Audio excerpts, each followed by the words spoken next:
What if I told you that closing sales isn't about having the best presentation or handling objections flawlessly? The more you push, the more potential clients you repel. The most successful salespeople, they don't close deals, they open relationships. In this video, I'll share with you a counterintuitive closing technique that feels so natural that your clients will convince themselves to say yes. Let's just face it, no one likes feeling pressured, especially when making a buying decision. Yet, many salespeople still rely on outdated, high-pressure sales tactics that push clients away. Why do they do this? Because they think this is a competition and they focus on winning at all costs. But in reality, closing is about guiding your clients to a confident decision, whether it's a yes or a no. I'll show you how to close sales without being pushy by building trust, creating alignment, and making the client feel that they're in control of the decision. And later, I'll reveal to you a simple but powerful question that lowers resistance and makes closing feel effortless. Pushy salespeople try to force the deal by driving the conversation to a premature close.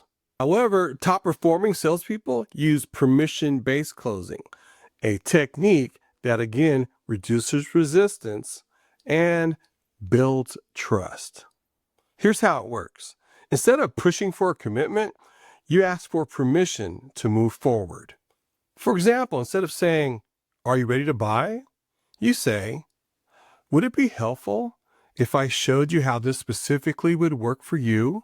I once used this approach with a client who was on the fence.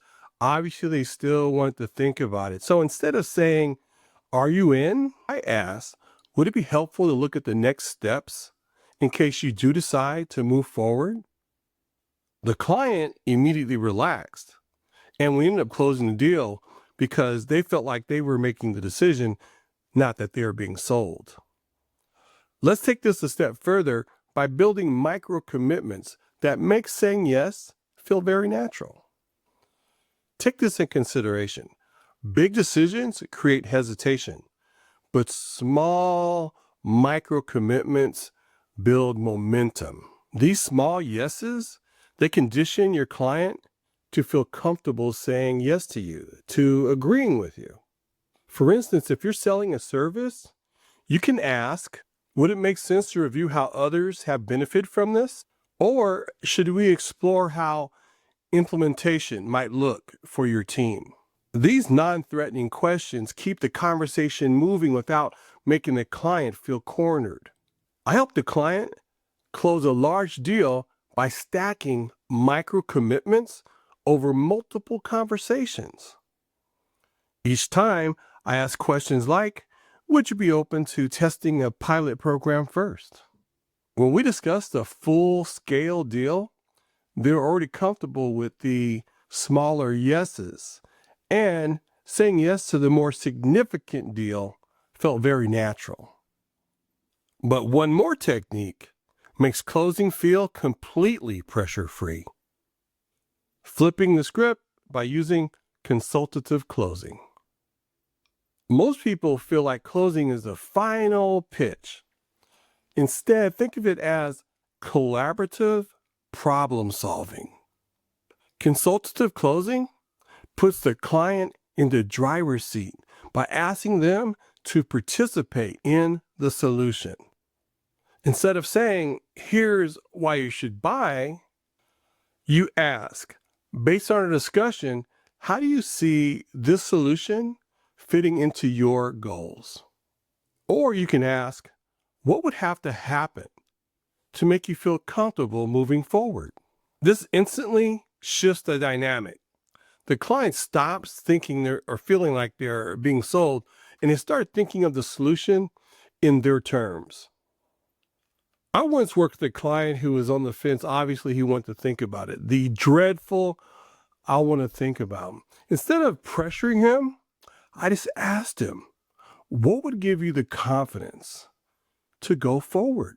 They mentioned that they had concerns about what would happen after the purchase. Their focus was on support after the sale. I assured them how our support system worked, and they decided to move forward without me ever having to push. Let me share with you a closing technique that's so natural that most prospects won't even know that you're closing them. It's the assumptive close. It's classic. It's nothing new about it, except when you pair it with genuine empathy, it closes sales magnificently. Here's how to do it right.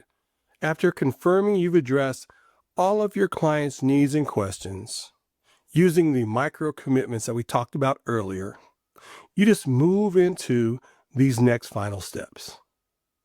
For example, you can say, since this seems like a good fit, should we start taking care of the paperwork so you can take advantage of the current terms? Or you can say, it sounds like we've addressed all of the issues. Should we move forward and get this implemented? It's subtle yet effective because it just assumes that the next step is to naturally proceed with the sale.